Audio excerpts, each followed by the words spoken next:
जिंदगी में आपका भी ध्यान नहीं लग रहा। ज्यादा सोचने की वजह से बार बार आपको घबराहट होती है और आपका हृदय भी जोर जोर से धड़कता है और बार बार निगेटिव विचार आपके भी दिमाग में आते हैं। तो इस ज्यादा सोचने वाली बीमारी से बचने के लिए और इस बीमारी को दूर करने के लिए आज हम आपको एक बौद्ध भिक्षु की कहानी के माध्यम से आपकी समस्या का हल बताएंगे। तो आज के इस कहानी को पूरा देखें ताकि आप भी इस कहानी को सुनने के बाद आपकी समस्या से छुटकारा पा सके। तो चलिए आज के कहानी की शुरुआत करते हैं। एक बार चीन के एक हिस्से में बहुत बड़ा मठ था जहां लगभग 500 भिक्षु रहते थे। वो सभी अपने गुरु के मार्गदर्शन में खुद को जानने का अभ्यास कर रहे थे। एक दिन एक लड़का उस मठ में शिष्य बनने के लिए आया। उसने मास्टर से कहा, मास्टर, मैं खुद को जानना चाहता हूँ। मैं सच की तलाश कर रहा हूँ। मैं पता लगाना चाहता हूँ कि सच क्या है। मास्टर ने उसकी ओर देखा और कहा कि अगर तुम सच जानना चाहते हो तो तुम्हें अपना पूरा जीवन दांव पर लगाना होगा। सच को जानने में तुम्हारा पूरा जीवन लग सकता है, फिर भी इस बात की गारंटी नहीं है कि तुम्हें इस जीवन काल में सच का पता लगेगा या नहीं। क्या तुम इसके लिए तैयार हो? शिष्य ने कहा। मास्टर, मैं यहाँ पीछे मुड़ने के लिए नहीं आया हूँ, मैं इसके लिए तैयार हूँ। गुरु ने कहा, अगर ऐसा है तुम एक काम करो, इस मठ में 500 भिक्षु है, तुम उनके लिए चावल कूटने का काम करो। बस सुबह से शाम तक चावल कूटने का ही काम करो और जब तुम थक जाओ तो सोने चले जाओ। फिर अगली सुबह उठकर चावल को कूटना शुरू कर दो। इसके अलावा कुछ और मत करना। किसी और चीज के बारे में मत सोचना। बस इस रास्ते पर चलते रहना और दोबारा मेरे पास मत आना। जरूरत पड़ने पर मैं खुद तुम्हारे पास आऊंगा। उस लड़के ने गुरु के आदेश का पालन करते हुए चावल कूटना शुरू कर दिया। उस मठ में 500 शिष्य थे। उन सभी को समय समय पर भोजन की आवश्यकता पड़ती थी, इसीलिए वह बहुत जल्दी उठ जाता था और रात को देर तक चावल कूटता रहता था। जब वह थक जाता तो उसी कमरे में सो जाता था जहां वो चावल कूटता था। वो किसी से बात नहीं करता था और ना ही कोई उससे बात करने के लिए उसके पास आता था। कुछ महीनों तक चावल कूटते हुए उसके मन में पुराने विचार आते रहे, लेकिन उन विचारों को कोई नया विषय नहीं मिला तो वह अपने आप ही मिट गए। धीरे धीरे उसके मन में विचार कम होने लगे। कुछ सालों के बाद तो वो अपना नाम तक ही भूल गया। वह हमेशा चुप रहता और विचारहीन अवस्था में बस चावल कूटता रहता। उसने ना तो कभी ध्यान किया था और ना कभी शास्त्र पढ़ा था। मठ के बाकी शिष्य उसे मूर्ख समझते थे। ऐसा करते हुए 12 साल बीत गए। 12 साल बाद एक दिन मास्टर ने घोषणा की, अब मेरा आखिरी समय आ रहा है और मुझे अपना उत्तराधिकारी चुनना है जो मेरे बाद मठ का मुखिया होगा। इसीलिए मेरा कोई भी शिष्य है जिससे लगता है कि उसे आत्म साक्षात्कार हो गया है और उससे खुद को जान लिया है, तो रात को मेरे दरवाजे के पास आकर इस दीवार पर कुछ पंक्तियां लिखें जिसमें उसकी जिंदगी का सारा अनुभव समाया हो। कई शिष्यों ने ऐसा करने के बारे में सोचा, पर मठ के प्रमुख शिष्यों में से एक ने वहां जाकर कुछ पंक्तियां लिखी। उसे बौद्ध धर्म ग्रंथों का बहुत ज्ञान था। सभी शिष्यों को लगता था कि वो इस मठ का उत्तराधिकारी बन सकता है। उसने लिखा था कि मन एक दर्पण की तरह है जिस पर विचारों और इच्छाओं की धूल जमा हो जाती है। इस धूल को हटाने के लिए ही ध्यान है। जिसकी धूल हट जाती है और मन का दर्पण साफ हो जाता है, वो मोक्ष को प्राप्त कर लेता है। अगली सुबह जब मास्टर उठे और उन्होंने इन पंक्तियों को देखा और उन्होंने कहा कि किस बेवकूफ ने यह सब कचरा मेरी दीवार पर लिखा है। वो शिष्य जिसने यह लिखा था वो चुप रहा। हालांकि उसने जो पंक्तियां लिखी थी वो ज्ञान से भरी थी, लेकिन यह सब किताबी ज्ञान था। वो शिष्य बहुत चालाक था। उसने पंक्तियां लिखी पर उसने नीचे अपने हस्ताक्षर नहीं किए, क्योंकि वो स्वयं इसके बारे में निश्चित नहीं था कि ये सही है या नहीं, क्योंकि उसे आत्म साक्षात्कार नहीं हुआ था। गुरु ने पंक्तियों को पूरी तरह से खारिज कर दिया। ये देखकर सभी हैरान रह गए। ये घटना पूरे मठ में चर्चा का विषय बन गई।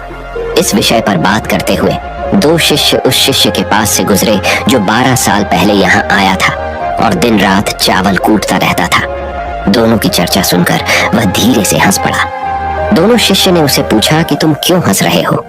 दोनों शिष्य की नजर में यह चावल कूटने वाला तुच्छ ही भिक्षु था। किसी ने उसे ना तो कभी ध्यान करते हुए देखा था, ना ही कभी शास्त्र पढ़ते हुए।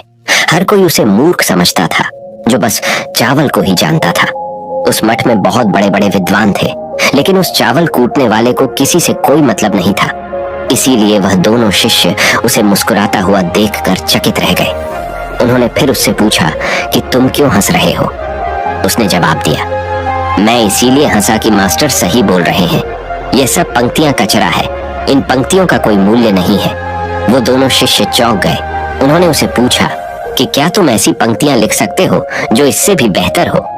चावल पीसने वाले ने जवाब दिया, नहीं, क्योंकि मैं अनपढ़ हूँ, लेकिन हाँ, मैं कुछ पंक्तियां कह सकता हूँ।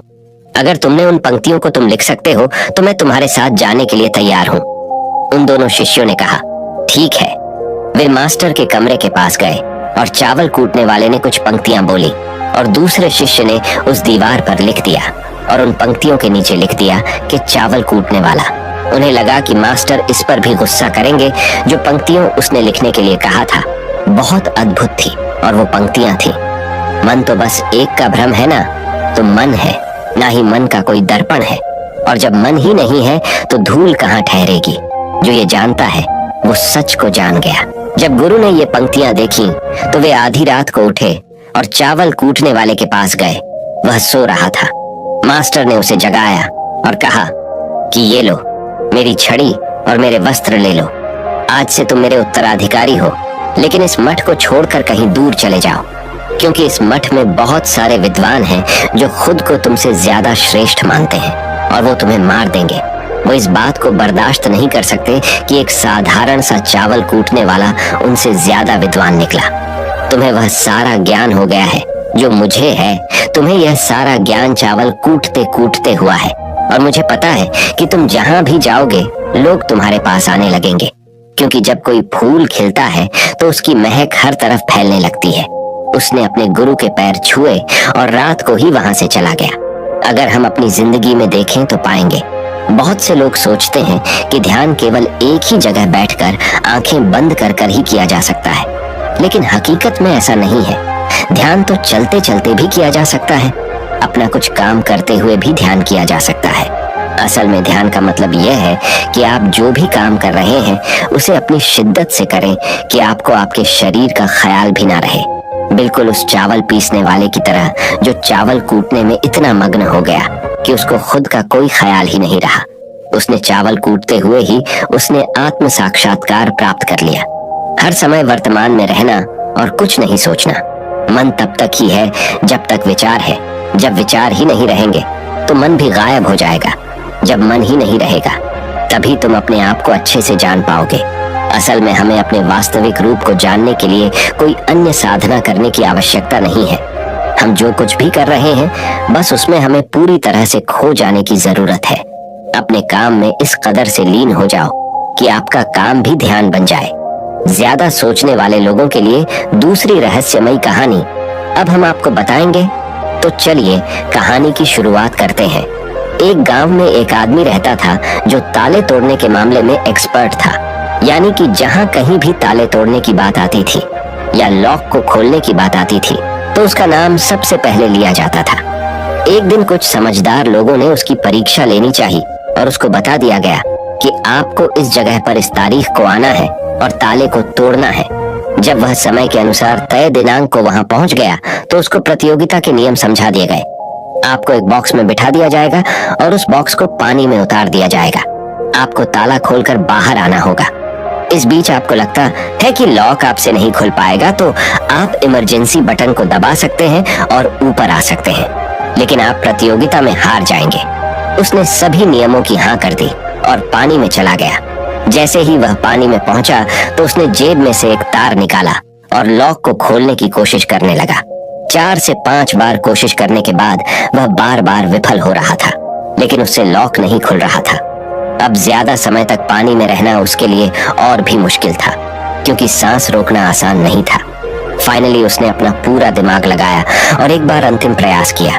वह विफल हुआ और उसने इमरजेंसी बटन दबा दिया। धीरे धीरे ऊपर आने लगा। पानी के ऊपर आए बॉक्स को बाहर निकाला गया और हल्का सा धक्का देकर खोला गया। वह अचंभित हो गया कि एक बार भी मेरे दिमाग में यह ख्याल क्यों नहीं आया कि मैं इसको धक्का देकर खोलूं। हो सकता है कि ये लॉक ही ना हो। तो यही होता है, जब हम भी बहुत ज्यादा सोचते हैं तो इसका खामियाजा हमें भुगतना पड़ता है। कभी कभी ना सोचने से भी जवाब मिल जाता है। इसलिए किसी ने कहा है कि जो कुछ नहीं करते वह कमाल करते हैं। जी हाँ दोस्तों, यह बात बिल्कुल सही है। कभी कभी दिमाग को जब हम शांत रखते हैं और ठंडे दिमाग से सोचने की कोशिश करते हैं तो हमें बेहतर समाधान मिल जाता है। अब हम आपको बताएंगे कि ज्यादा सोचने की यह बीमारी के मुख्य कारण क्या है, जिससे आपको ज्यादा सोचने की बीमारी हो जाती है। अत्यधिक सोच के कुछ मुख्य कारण। पहला कारण, वर्तमान से ज्यादा भूतकाल या भविष्य के बारे में ज्यादा चिंता करना। आप जो काम अभी कर रहे हैं उससे ध्यान हटाकर अपना ध्यान बीते हुए समय या आने वाले समय पर लगाएंगे तो आप ओवर थिंकिंग के शिकार होते जाएंगे। दूसरा कारण, काम का ज्यादा तनाव होना। जब वर्कलोड ज्यादा होता है तो दिमाग भी तेजी से चलने लगता और यह तनाव का रूप ले लेता है और दिमाग में वो विचार भी आने लगते हैं तो काम से संबंधी नहीं है और लोग ओवर थिंकिंग के शिकार हो जाते हैं। तीसरा कारण, डर का बना रहना। जब व्यक्ति के अंदर डर होता है, जैसे नौकरी छूट जाने का डर, प्रमोशन न होने का डर, काम में असफल हो जाने का डर, पैसे न मिलने या डूब जाने का डर, व्यक्ति इस डर को लेकर कल्पना करता रहता है। भले ही ऐसा न होने वाला हो, लेकिन धीरे धीरे यह डर उसे जरूरत से ज्यादा सोचने पर मजबूर कर देता है। चौथा कारण, कॉन्फिडेंस की कमी। जब व्यक्ति में किसी काम को करने के प्रति उलझन बनी रहती है तो कॉन्फिडेंस कम होता जाता है, जिसके चलते नकारात्मक विचार दिमाग को घेरना शुरू कर देते हैं और व्यक्ति ज्यादा सोचना और चिंता करना शुरू कर देता है। पांचवा कारण, चीजों के बारे में सकारात्मक से ज्यादा नकारात्मक विचार। जब व्यक्ति छोटी छोटी बातों के नकारात्मक पहलू के बारे में ज्यादा सोचना शुरू कर देता है तो धीरे धीरे व्यक्ति ओवर थिंकिंग का शिकार होता जाता है। क्या ओवर थिंकिंग यानी अत्यधिक सोच से छुटकारा पाया जा सकता है? तो इसका जवाब है जी बिल्कुल। ओवर थिंकिंग यानी अत्यधिक सोच से छुटकारा पाया जा सकता है, हालांकि थोड़ा समय लग सकता है, लेकिन यदि आप नीचे दिए स्टेप्स को फॉलो करते हैं तो आप ओवर थिंकिंग की प्रॉब्लम से यकीनन छुटकारा पा सकते हैं। तो आइए जानते हैं कि ओवर थिंकिंग की समस्या से छुटकारा कैसे पाएं। ओवर थिंकिंग यानी अत्यधिक सोच से छुटकारा पाने के उपाय। ये सब जानते हैं कि पहले विचार दिमाग में आता है, फिर वो क्रिया का रूप लेता है।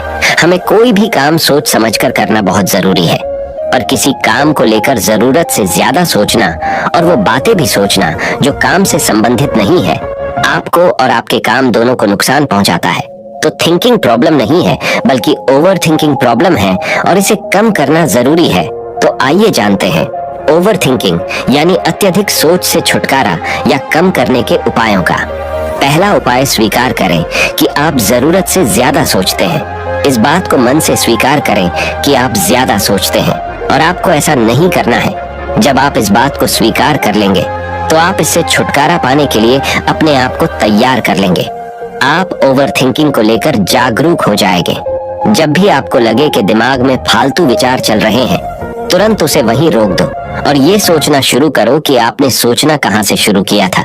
तब आपको मालूम होता जाएगा कि आप कितनी फालतू की बातें सोचकर अपना समय और शक्ति बर्बाद कर रहे हैं। दूसरा उपाय, हमेशा सकारात्मक सोचने की कोशिश करें। क्या गलत हो सकता है कि जगह क्या अच्छा हो सकता है।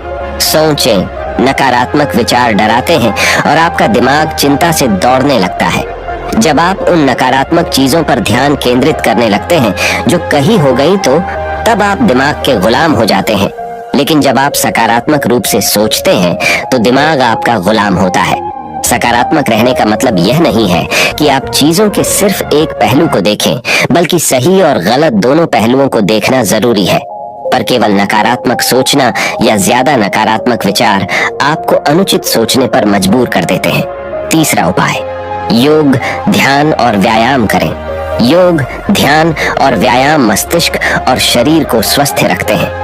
ध्यान काफी लाभदायक है, इसे अपने जीवन का हिस्सा बनाएं। चौथा उपाय, वर्तमान क्षण में जीने की कोशिश करो। कभी कभी लोग बीती हुई बातों या घटना के बारे में ही सोचते रहते हैं और तनाव में आ जाते हैं। इसी प्रकार जो समय आने वाला है उसे लेकर भी इतनी चिंता करते हैं कि तनाव में रहते हैं। तनाव में दिमाग हावी हो जाता है और फालतू बातें सोचने लगता है। जो समय बीत गया है उससे सीख लो, जो आने वाला है उसकी तैयारी करो। लेकिन ये आप तभी कर सकते हैं जब आप वर्तमान में रहें। इसलिए आप जो अभी कर रहे हैं तो पूरा ध्यान उसी पर लगाओ। पांचवा उपाय, जो बात आपको परेशान कर रही है उसे लिख लें। आपके सोचने के तरीके और आपके महसूस करने के तरीके के बीच एक मजबूत संबंध है। आपके सोचने का तरीका आपकी भावनात्मक स्थिति को प्रभावित करता है और आपकी भावनात्मक स्थिति आपके सोचने के तरीके को प्रभावित करती है। तो जो बात आपको परेशान कर रही है उसे लिख लें। अब उस बात के बारे में यह लिखें कि यह आपको क्यों परेशान कर रही है। अब अपने आप से प्रश्न करें कि क्या इस समस्या का हल परेशान रहना है। यदि नहीं तो उसका हल ढूंढे, और यही इसका कोई हल नहीं है तो परेशान रहने और सोचते रहने से क्या होगा। जब धीरे धीरे आप ऐसे करेंगे तो इस चीज की आपको आदत पड़ी ढहती जाएगी और आप अनावश्यक सोचना बंद कर देंगे। छठा उपाय, अपनी भावनाओं का नियंत्रण रखो। भावनाओं पर नियंत्रण रखने का मतलब यह बिल्कुल भी नहीं है कि आप अपनी भावनाओं को दबाएं, लेकिन आपको अपनी भावनाओं पर नियंत्रण रखना होगा। जब आप अपनी भावनाओं पर नियंत्रण रखते हैं तो हकीकत को देख पाते हैं।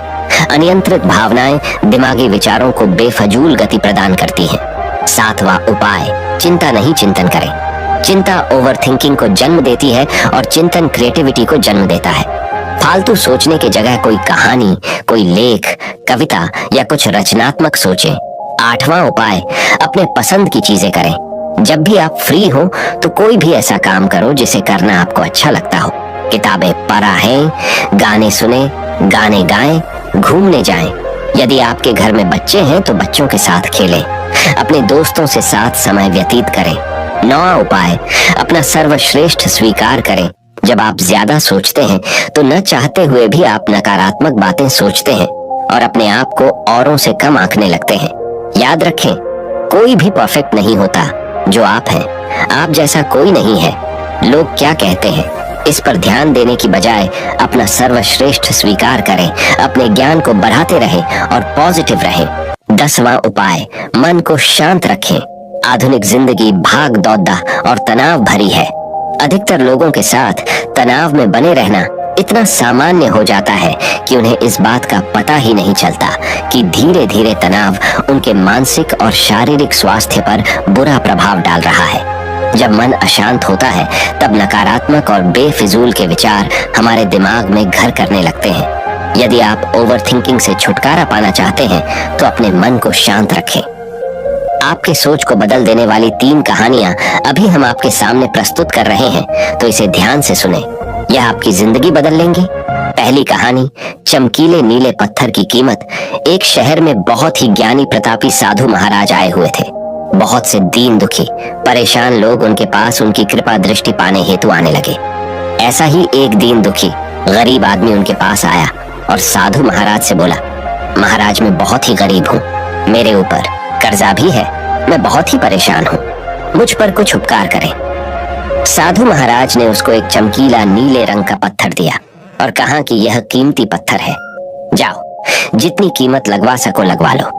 वो आदमी वहां से चला गया और उसे बचने के इरादे से अपने जान पहचान वाले एक फल विक्रेता के पास गया और उस पत्थर को दिखाकर उसकी कीमत जाननी चाहिए। फल विक्रेता बोला, मुझे लगता है ये नीला शीशा है, महात्मा ने तुम्हें ऐसे ही दे दिया है। हाँ, यह सुंदर और चमकदार दिखता है, तुम मुझे दे दो, इसके मैं तुम्हें 1000 रुपए दे दूंगा। वो आदमी निराश होकर अपने एक अन्य जान पहचान वाले के पास गया जो कि एक बर्तनों का व्यापारी था।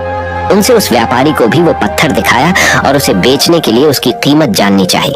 बर्तनों का व्यापारी बोला, यह पत्थर कोई विशेष रत्न है, मैं इसके तुम्हें 10,000 रुपए दे दूंगा। वह आदमी सोचने लगा कि इसकी कीमत और भी अधिक होगी और यह सोच वो वहां से चला आया। उस आदमी ने इस पत्थर को अब एक सुनार को दिखाया।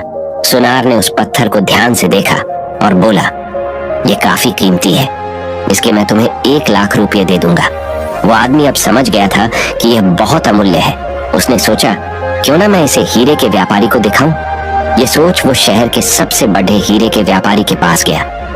उस हीरे के व्यापारी ने जब वो पत्थर देखा तो देखता रह गया। चौंकने वाले भाव उसके चेहरे पर दिखने लगे।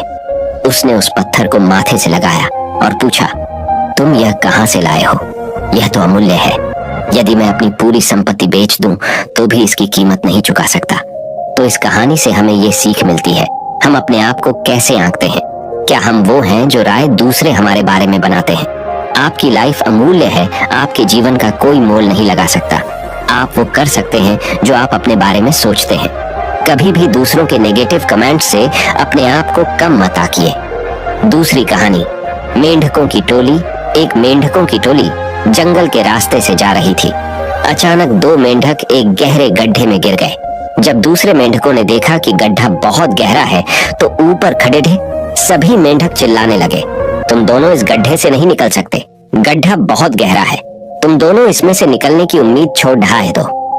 उन दोनों मेंढकों ने शायद ऊपर खड़े मेंढकों की बात नहीं सुनी और गड्ढे से निकलने के लिए लगातार वो उछलते रहे।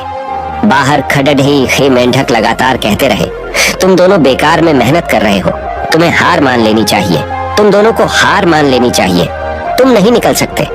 गड्ढे में गिरे दोनों मेंढकों में से एक मेंढक ने ऊपर खड़े मेंढकों की बात सुन ली और उछलना छोड़ कर वो निराश होकर एक कोने में बैठ गया। दूसरे मेंढक ने प्रयास जारी रखा। वो उछलता रहा जितना वो उछल सकता था। बाहर खड्डे सभी मेंढक लगातार कह रहे थे कि तुम्हें हार मान लेनी चाहिए, पर वो मेंढक शायद उनकी बात नहीं सुन पा रहा था और उछलता रहा और काफी कोशिशों के बाद वो बाहर आ गया। दूसरे मेंढकों ने कहा, क्या तुमने हमारी बात नहीं सुनी? उस मेंढक ने इशारा करके बताया कि वो उनकी बात नहीं सुन सकता क्योंकि वो बहरा है, सुन नहीं सकता, इसलिए वो किसी की भी बात नहीं सुन पाया। वो तो यह सोच रहा था कि सभी उसका उत्साह बढ़ा रहे हैं। इस कहानी से हमें यह सीख मिलती है कि 1. जब भी हम बोलते हैं उनका प्रभाव लोगों पर दिखाता है, इसलिए हमेशा सकारात्मक बोलें। 2. लोग चाहें जो भी कहें, आप अपने आप पर पूरा विश्वास रखें और सकारात्मक सोचें। 3. कार्य ही मेहनत, अपने ऊपर विश्वास और सकारात्मक सोच से ही हमें सफलता मिलती है। तीसरी कहानी, चील और मुर्गी। एक जंगल में बरगद का पेड़ था। उस पेड़ के ऊपर एक चील घोंसला बनाकर रहती थी जहां उसने अंडे दे रखे थे। उसी पेड़ के नीचे एक जंगली मुर्गी ने भी अंडे दे रखे थे। एक दिन उस चील के अंडों में से एक अंडा नीचे गिरा और मुर्गी के अंडों में जाकर मिल गया। समय बीता, अंडा फूटा और चील का बच्चा उस अंडे से निकला और वह यह सोचते बड़ा हुआ कि वो एक मुर्गी है। वो मुर्गी के बाकी बच्चों के साथ बढ़ा हुआ। वह उन्हीं कामों को करता जिन्हें एक मुर्गी करती है। वो मुर्गी की तरह ही कुड्डाता, जमीन खोद कर दाने चुगता और वो इतना ही ऊंचा उड़द डाह पाता जितना कि एक मुर्गी उड़द डाहती है। एक दिन उसने आसमान में एक चील को देखा जो बड़ी शान से उड़द डाह रही थी। उसने अपनी मुर्गी माँ से पूछा कि उस चिड़िया का क्या नाम है जो इतना ऊंचा बड़ी शान से उड़द डाह रही है। मुर्गी ने जवाब दिया, वह एक चील है। फिर चील के बच्चे ने पूछा, माँ मैं इतना ऊंचा क्यों नहीं उड़ पाता? मुर्गी बोली, तुम इतना ऊंचा नहीं उड़ सकते क्योंकि तुम एक मुर्गे हो। उसने मुर्गी की बात मान ली और मुर्गे की जिंदगी जीता हुआ एक दिन मर गया। इस कहानी से हमें यह सीख मिलती है कि जो भी हम सोचते हैं या कुछ नया करने की कोशिश करते हैं तो दूसरे हमें यह कहकर रोकते हैं कि तुम ऐसा नहीं कर सकते, ऐसा नहीं हो सकता, और हम अपना इरादा यह सोचकर बदल लेते हैं कि वाकई मैं यह नहीं कर सकता और हार मान लेते हैं। इसका मुख्य कारण है अपने ऊपर भरोसा न होना, अपनी शक्तियों पर भरोसा न होना, अपने काम पर भरोसा न होना। दोस्तों, जो लोग कहते हैं कहने दीजिए, लोगों का काम है कहना। अपने आप पर भरोसा रखें, अपने आप को पहचानें। दोस्तों, अगर जीत निश्चित हो तो कायर भी LDDH जाते हैं। बहादुर वो कहलाते हैं जो हार निश्चित हो फिर भी मैदान नहीं छोड़ डाहते। मित्रों, उम्मीद करता हूँ कि आपको इन 3 कहानियों से अपनी सोच को बदल लेने में मदद मिली होगी और आपको अपने ज्यादा सोचने वाली समस्या से छुटकारा पाने के उपाय भी इस वीडियो के माध्यम से आपको मिले होंगे। इस वीडियो से आपको कुछ सीखने को मिला हो तो इस वीडियो को अपने दोस्तों के साथ जितना हो सके उतना शेयर कीजिए और इस वीडियो के एक लाइक कीजिए और हमारे चैनल को सब्सक्राइब कीजिए। इस वीडियो को देखने के लिए आपका बहुत बहुत धन्यवाद। नमो बुद्धाय।